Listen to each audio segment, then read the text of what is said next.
Doctor अच्छा होना चाहिए, वो अपनी जाति का हो चाहे ना हो, लेकिन बढ़िया डॉक्टर हो, एक ही बार में दवा दे दे और बीमारी ठीक हो जाए। टीचर अपनी जाति का हो चाहे ना हो, टीचर ऐसा होना चाहिए जो बच्चे को कलेक्टर बना दे, कप्तान बना दे, डॉक्टर बना दे, इंजीनियर बना दे। अपनी जाति का हो चाहे ना हो, कोई फर्क नहीं पड़ता। ड्राइवर भी बढ़िया चाहिए, वो ड्राइवर अपनी जाति का हो चाहे ना हो, गाड़ी ऐसी चलाए, यात्रा सुरक्षित रहे, गाड़ी में कोई खरोच ना आए, गाड़ी सुरक्षित रहे, जो हम पूरा परिवार सुरक्षित रहे।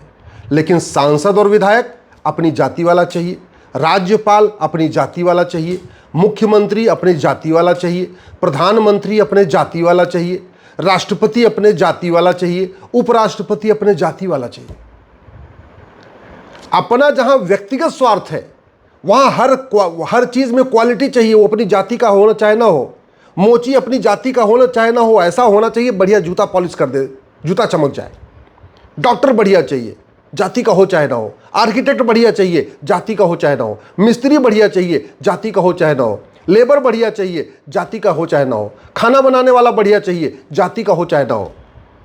लेकिन जिनको देश चलाना है, जिनको देश की समस्याएं ठीक करनी है, वो कुछ भी हो, अनपढ़ हो, अनाड़ी हो, गुंडा हो, बदमाश हो, मवाली हो, कोई फर्क नहीं पड़ता, बस अपनी जाति वाला चाहिए।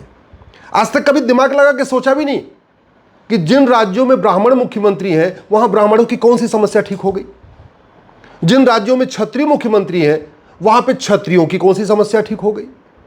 जिन राज्यों में पिछड़े मुख्यमंत्री हैं, यादव या पटेल या जो भी पिछड़े वर्ग के मुख्यमंत्री हैं, क्या उस राज्य में पिछड़ों के साथ अब घूसखोरी नहीं हो रही है, कि कमीशन खोरी नहीं हो रही है, कि उनके खिलाफ फर्जी केस नहीं हो रहा है, कि उनके खिलाफ फर्जी जांच नहीं हो रही है, कि उनके खिलाफ जो है फर्जीवाड़ा नहीं हो रहा? क्या क्या बदला? क्या जिन राज्यों में आदिवासी मुख्यमंत्री है वहां क्या हुआ? आदिवासियों की सारी समस्या ठीक हो गई क्या?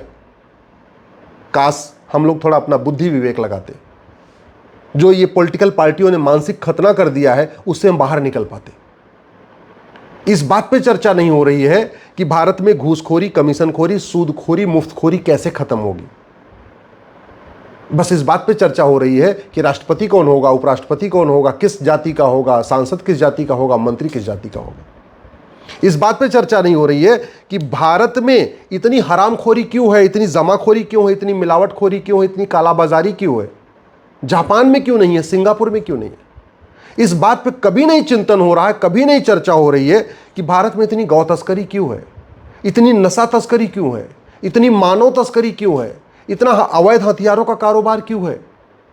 इसके ऊपर चर्चा करने के बजाय पार्षद हमारी जाति वाला हो, प्रधान हमारी जाति वाला हो, सांसद हमारी जाति वाला हो, विधायक हमारी जाति वाला हो, वो पाखंडी हो, धोखेबाज हो, भ्रष्टाचारी हो, हवालाबाज हो, कबूतरबाज हो, अवैध काम करता हो, सारा लैंड माफिया हो, कोयला माफिया हो, बालू माफिया हो, उससे कोई फर्क नहीं पड़ता। वो व्याभिचारी हो, कुछ भी हो, उसकी जय जयकार करने में शर्म बिल्कुल नहीं आती।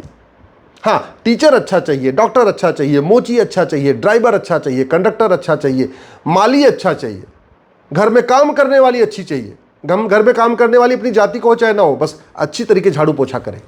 इतने स्वार्थी हो चुके हैं।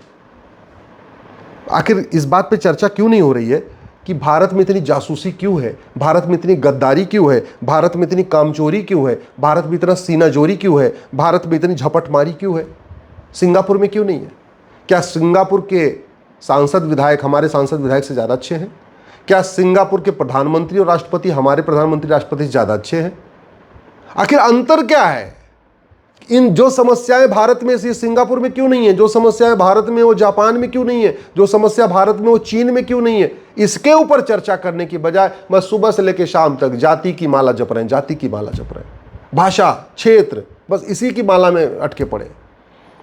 जितना माओवाद नक्सलवाद भारत में है इतना सिंगापुर जापान में क्यों नहीं है? कौन देगा इसका जवाब? जितना आतंकवाद अलगाववाद भारत में इतना सिंगापुर जापान चीन में क्यों नहीं है? जितना यहाँ पे जमीनों पे अतिक्रमण, सड़क किनारे लैंड जिहाद अतिक्रमण हो जाता है, पहाड़ियों पे कब्जा हो रहा है, नदियों पे कब्जा हो रहा है, इतना सिंगापुर जापान में क्यों नहीं है? कौन बनाएगा कानून? चूंकि आपको जाति वाला सांसद चाहिए तो जाति वाला सांसद मिल गया, अब आप जय जयकार करिए। आपको जाति का मुख्यमंत्री चाहिए, जाति का विधायक चाहिए, जाति का मंत्री चाहिए, जाति का राज्यपाल चाहिए, तो ले लो भैया, बैठे रहो अपनी जाति का लेके। जब तक आप नहीं आंख खोलेंगे, जब तक आप तटस्थ होके कड़वा सच लिखना नहीं शुरू करेंगे, तब तक समस्याएं ठीक नहीं होगी। आखिर भारत में साल में 5 लाख बहन बेटियां क्यों गायब हो रही हैं? सिंगापुर जापान में बहन बेटियां क्यों नहीं गायब हो रही हैं? भारत में 3.5 लाख बेटियां लफ्ज़ियात का शिकार हो रही हैं, सिंगापुर जापान में क्यों नहीं हो रही है? भारत में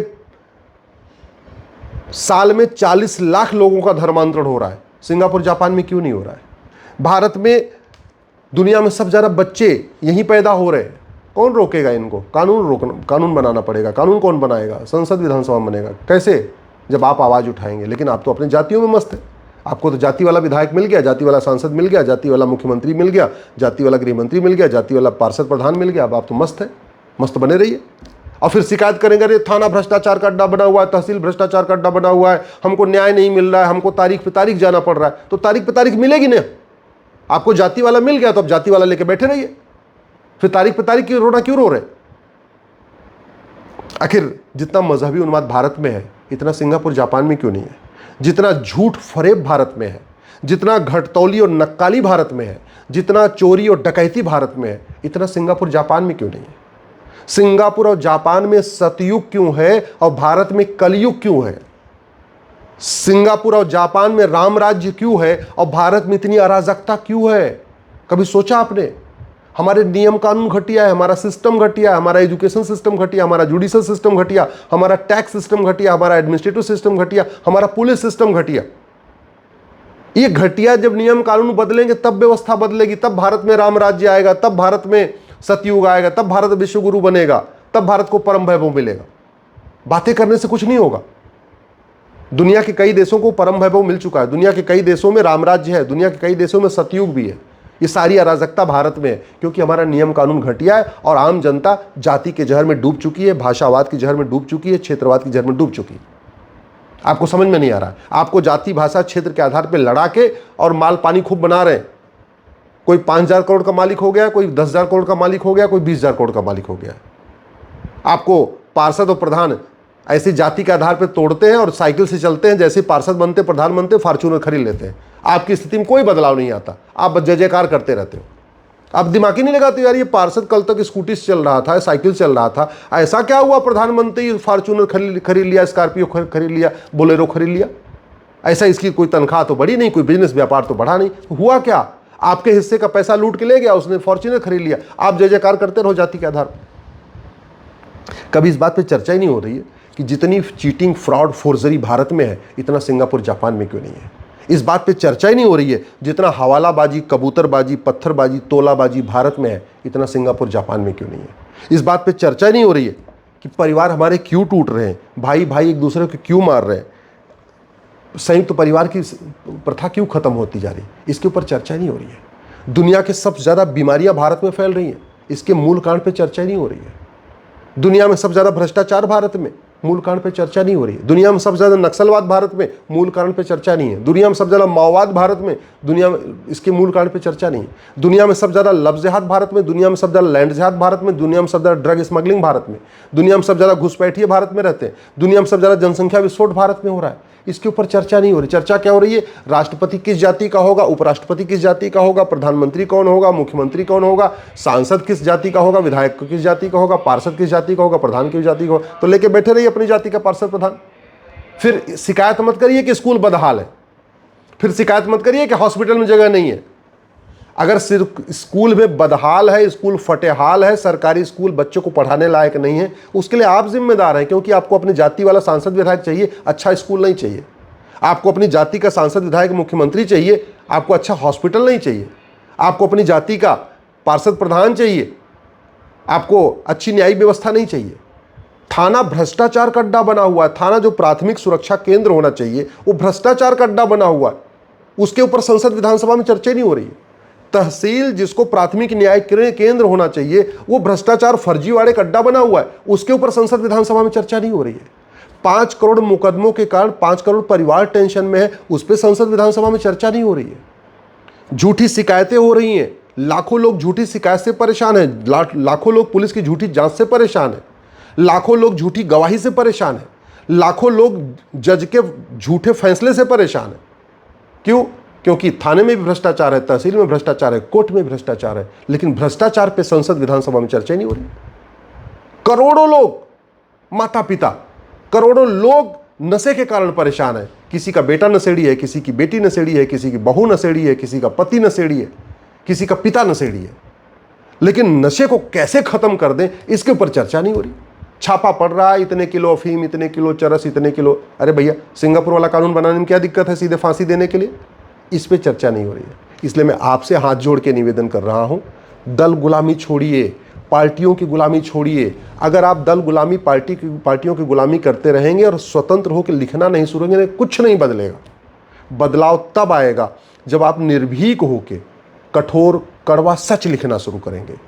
मीठा झूठ सुनेंगे और मीठा झूठ बोलेंगे और मीठा झूठ लिखेंगे, कोई बदलाव नहीं आएगा और भारत में अराजकता बढ़ती जाएगी। एक दिन ये हो जाएगा, आपका बच्चा जैसे उसको मौका मिलेगा ऑस्ट्रेलिया भाग जाएगा, सिंगापुर भाग जाएगा, अमेरिका भाग जाएगा, आप यहीं कहीं पड़े रह जाएंगे। सबसे ज़्यादा पलायन भारत में हो रहा है। क्यों? भारत के लोग दुबई क्यों जा रहे हैं? भारत के लोग सिंगापुर क्यों जा रहे हैं? भारत के लोग जापान क्यों जा रहे हैं? भारत के लोग अमेरिका क्यों जा रहे हैं? वहाँ वाले भारत क्यों नहीं आ रहे? जबकि प्राचीन समय में पूरी दुनिया के लोग भारत में आते थे। प्राचीन समय में चीन का यात्री आया ना, अमेरिका से आया ना, कितने लोग भारत में आते थे। भारत वाले तो कोई बाहर नहीं जा रहे थे। आज सब भारत वाले पलायन कर करके बाहर जा रहे हैं। क्यों? कभी सोचा आपने? मैं आपसे हाथ जोड़ के निवेदन कर रहा हूँ, ये जो राजनीतिक पार्टियों ने आपका मानसिक खतना कर दिया है ना, उससे बाहर आइए। थोड़ा सच लिखना शुरू करिए, सच बोलना शुरू करिए। जब सच लिखेंगे, सच बोलेंगे, तो शायद उसका परिणाम ये होगा कि सच के ऊपर संसद विधानसभा में बहस शुरू हो जाएगी, भारत की समस्याओं पे बहस शुरू हो जाएगी। नहीं तो याद रखिएगा, आपके नाती पोते आपको भारत में छोड़ के भाग जाएंगे, वो रहेंगे नहीं यहाँ पे।